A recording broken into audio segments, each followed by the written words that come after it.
Here, episode 14.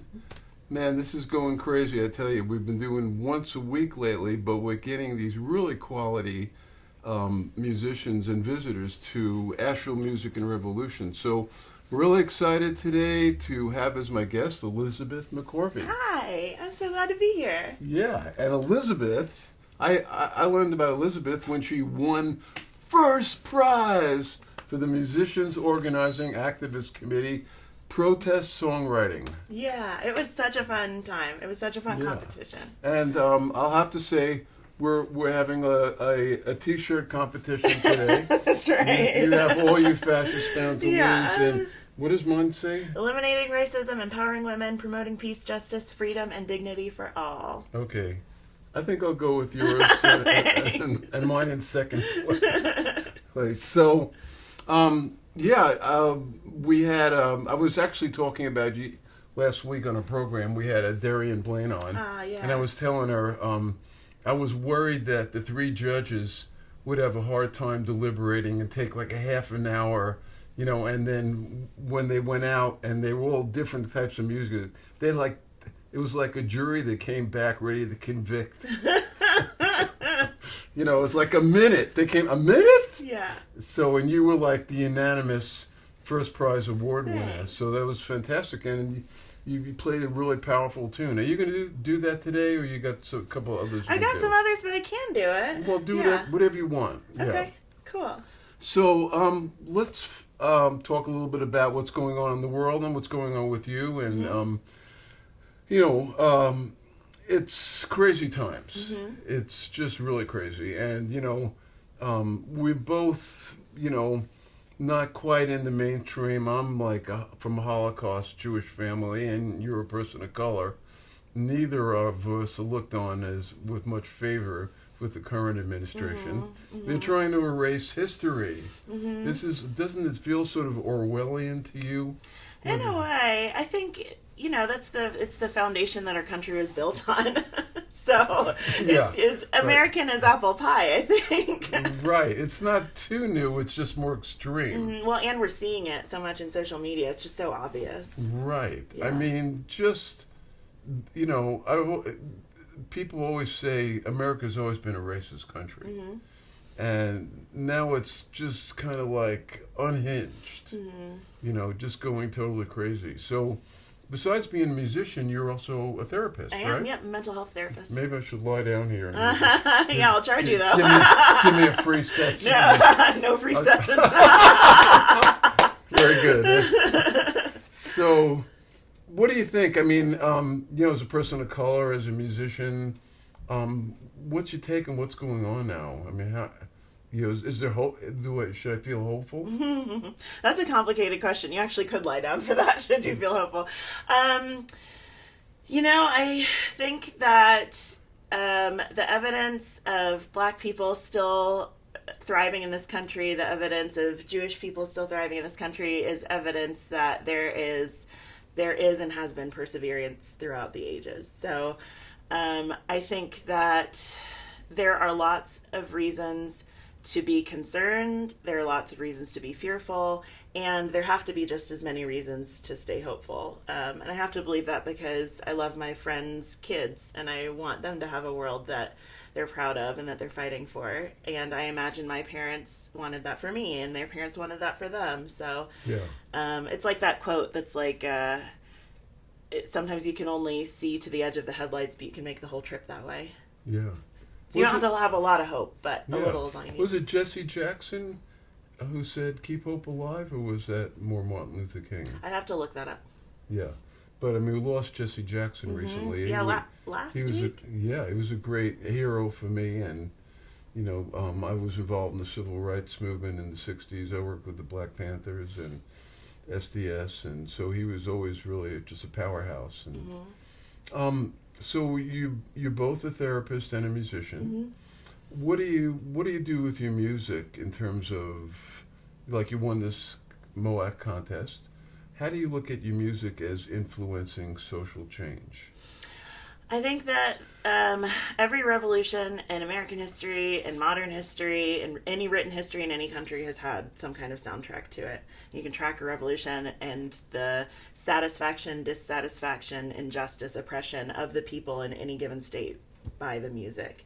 And so I think that by reflecting on my own experiences, putting them to song, something people can take with them, it not only hopefully is a balm for people, something that's comforting, but also is something that can tell the story of where we were in the world in 2026 or 2025 or whenever I'm releasing music. I hope that it can, if you read the lyrics, you can kind of get a sense of what I was feeling, what people like me might have been feeling, and where we are in the world. Has your music, how long have you been playing? You playing since a kid?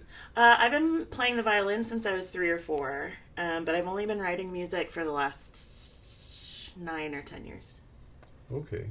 So is your music all about social justice, or do you cover emotions and relationships as well, all that sort of stuff? I write a lot of music about people who I don't like anymore.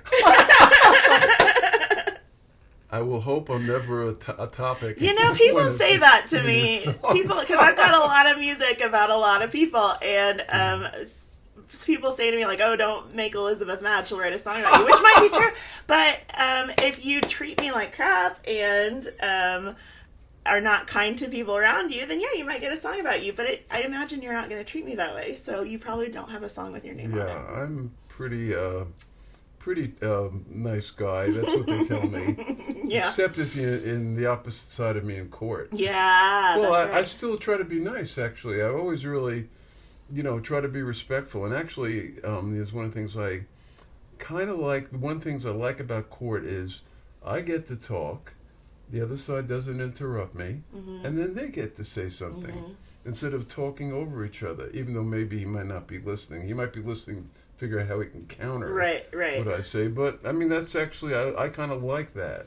Mm-hmm. A lot of people don't really listen to each other. Like, how's that, as a musician, have you noticed that there's less listening going on?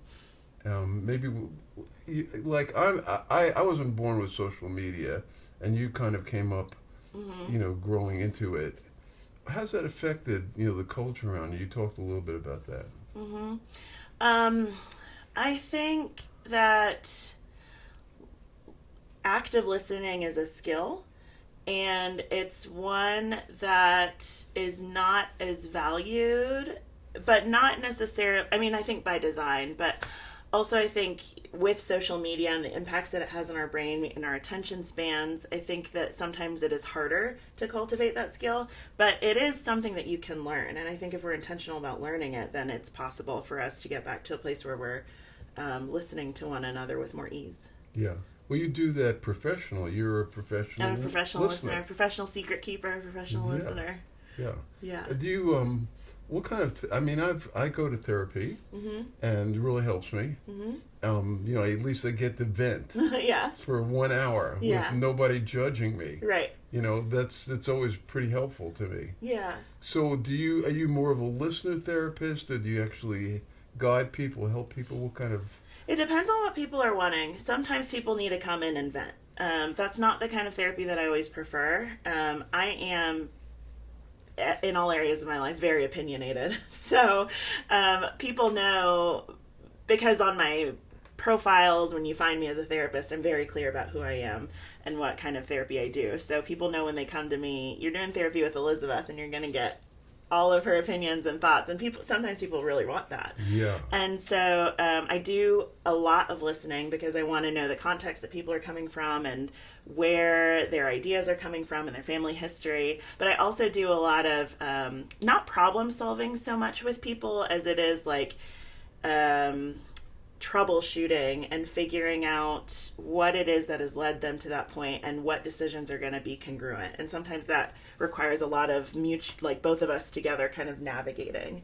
And sometimes that's a lot of talking. I was just hanging on my porch this morning, waiting for you, and I was thinking about the connection between environmental justice and social justice, and how this particular administration is attacking the earth and also attacking people of color. What do you think about that? Is there a connection about paranoid white people who are destroying the nest and destroying the people who are in it? Yeah, well, it makes me think of, I'm sure you're following for the last couple of weeks, they were talking about putting a data center in Canton or Candler, and there was a lot of dissent and frustration about that because historically, at least in this country and probably in many others, data centers, highways, high pollution organizations are strategically placed in low-income neighborhoods and disproportionately impacts people of color, Black and brown people, specifically Black people, single parents, people who live in Section 8 housing or what we call the projects, and so they're intrinsically linked. Right. There's almost no topic that I think could not be traced back to racism or oppression of some. So an attack against the earth is sort of is racist in a way. Yeah, definitely. Yeah. Well, it's in the way that we've constructed race in this country and disenfranchised people and put some folks at the top and some at the bottom. I sometimes think about the people who are so greedy and running and are in power. They're stupid. I don't know if I've thought of that too. I'm not sure. I don't know if they're stupid or if they're from the really, vision, really, really intelligent. Well, from the vision of the future, don't they realize that if the whole thing crashes, like, okay, look at what's happening from a climate basis. We're having more and more extreme weather, hurricanes, much more. Everybody lives on the planet. It's going to affect them too, I sort of keep hoping Mar-a-Lago will get hit by a bad hurricane. That'd be great. But who knows? I mean, but everybody's going to suffer, rich and poor, unless they're planning on going to Mars with Elon Musk. Well, I think they are planning on doing that. What's that? I think they are planning on doing that. And good riddance, Exactly. Yeah. That would be good. We'll keep the Earth. You guys take Mars. Right. Yeah. No, I think that a lot of times people in power are thinking short term. Yeah. And so short term. Yeah, and I think so that's why I think it's not there's not a really great intelligence with foresight there that's running the Earth into the ground. Well, and also, but if you don't believe in climate change, then that's not a concern to you. Right. So let me get back to your music. We're going to want to hear some stuff by you. So where can people hear you? Where, if they want to hear more Elizabeth McCorvey, how can they get in touch with you? How can they find you? Yeah, the best way is to come see me play, and I'll sell you a CD. I give away a lot of CDs. I will sell or gift you a CD.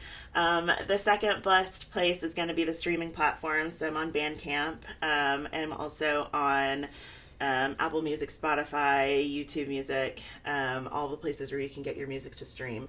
I know there's a lot of controversy about Spotify. I have a lot of opinions about that, but that's the one my mom knows how to use. So I'm going to stay there because she's not going to download another. Yeah, that's great.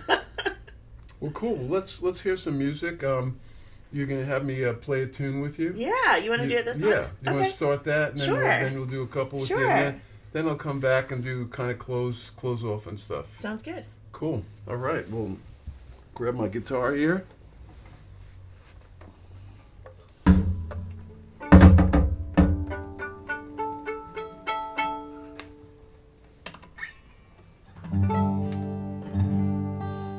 So it's kind of like...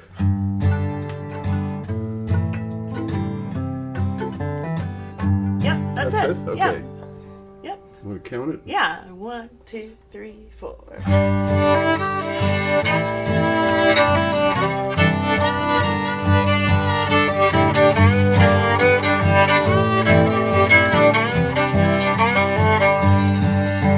Your body's a battleground of revolutions, and the resolution won't be an institution. So go find some armor, 'cause the fight is coming to the sovereign nation of you.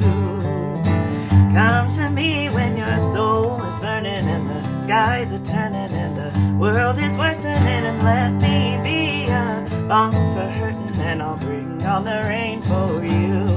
So turn your face to the sky and drink the water, baby. Drink the water, baby. Drink the water. Ain't nothing you can do but drink the water, baby. I'll be waiting for you.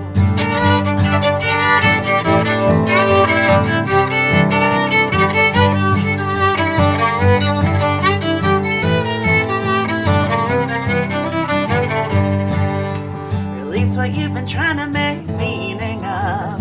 What if you believed you were already enough? Let the sadness you uncover be a sign of healing. Let anger be a lighthouse for you. So grieve the drought that we learned to love. Grieve the planet we've been stealing from. Grief is the mother in the war for justice. So grieve what's been taken from you. I don't mind if you know you're not ready. If your feet are unsteady and your breath feels heavy, I'll be waiting for you in the arms of our journey. I'll sing a little prayer for you. Turn your face to the sky and drink the water, baby. Drink the water, baby. Drink the water. Ain't nothing you can do but drink the water, baby. I'll be waiting for you.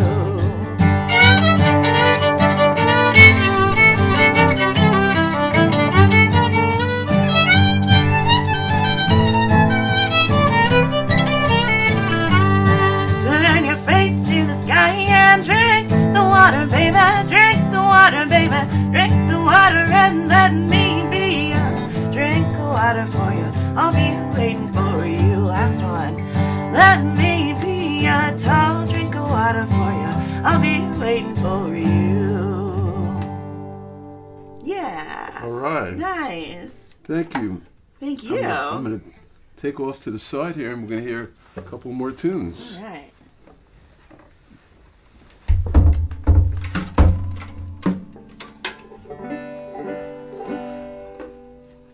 Since we were talking about environmental justice, this one comes to mind.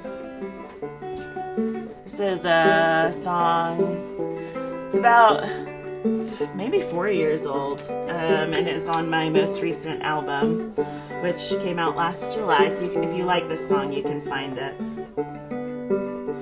There used to be a garden that we all could see, and we painted on our bodies all the ways to dream. You could taste the flowers when you open wide, and the neighbors bring you milk when the well runs dry.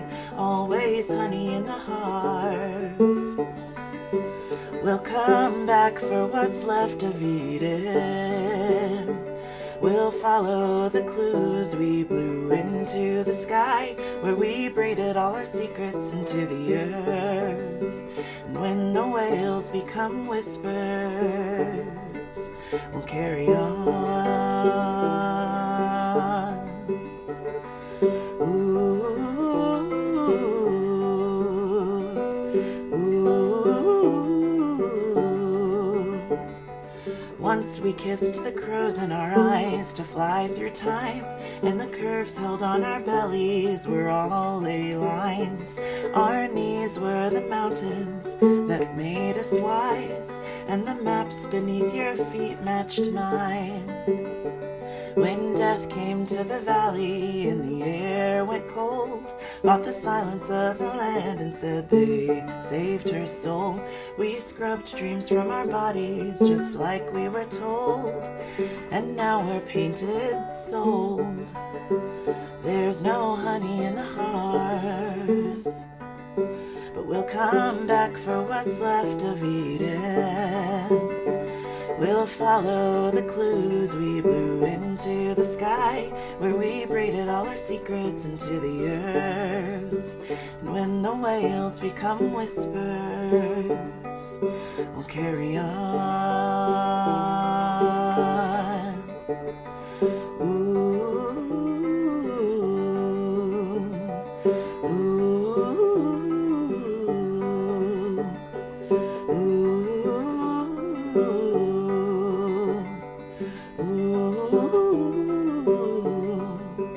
The elders swallowed put all our stories to hold them close.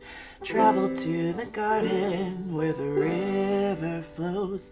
With the weight of our journey, they sank like stones, and now there's no one left to call us home. Thank you. That one's called Eden. The thing I love about the banjo is that it's as opinionated as I am about staying in tune. This one is called Riot Blues.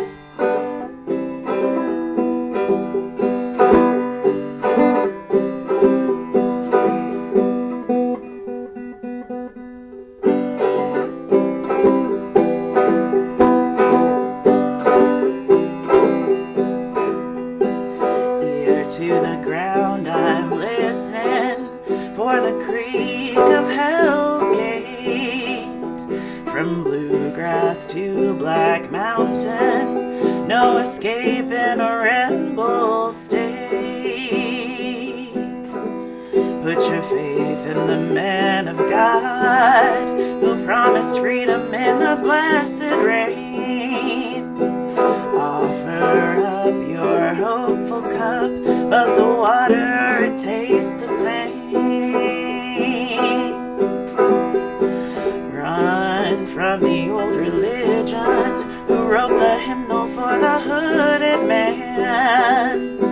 Rather lose my body in a no-name valley than be buried with a Bible in my hand.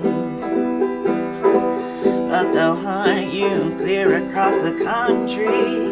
They'll be dressed in riot blues. You can tell the preachers from the peaceful, 'cause only dogs howl at the moon.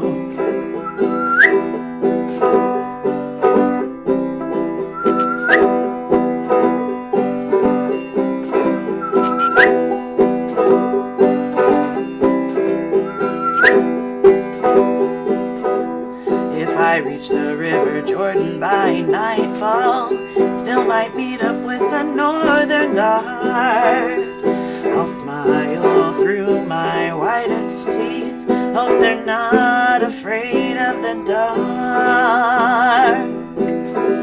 And I don't fear the hounds at my heels, and I don't fear looking death in the eye. I'd sooner fill my lungs up in the bottom of a river than dry up in your crooked sunrise. Run from the old religion and crowns made from hanging trees. I call to the spirits in the valley. Hallelujah, they're calling back to me. But they'll hunt you clear across the country. They'll be dressed in riot blues. You can tell the preachers from the peaceful, 'cause only dogs howl at the moon.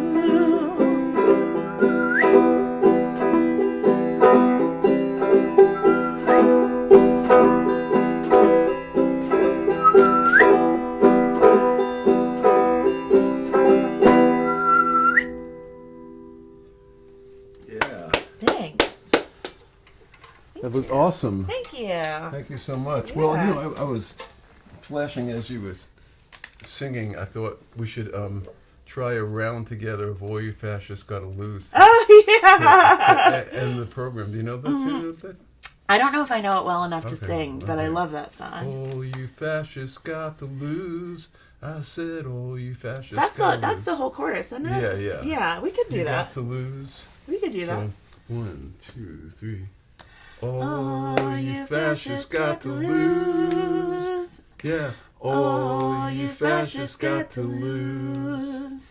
Well, thank you so much for being on this program. Thank you for having me. I'm looking forward to seeing you around and playing and performing your powerful tunes. Thank you. Thank Appreciate you so much. it. Elizabeth McCorvey. That's right.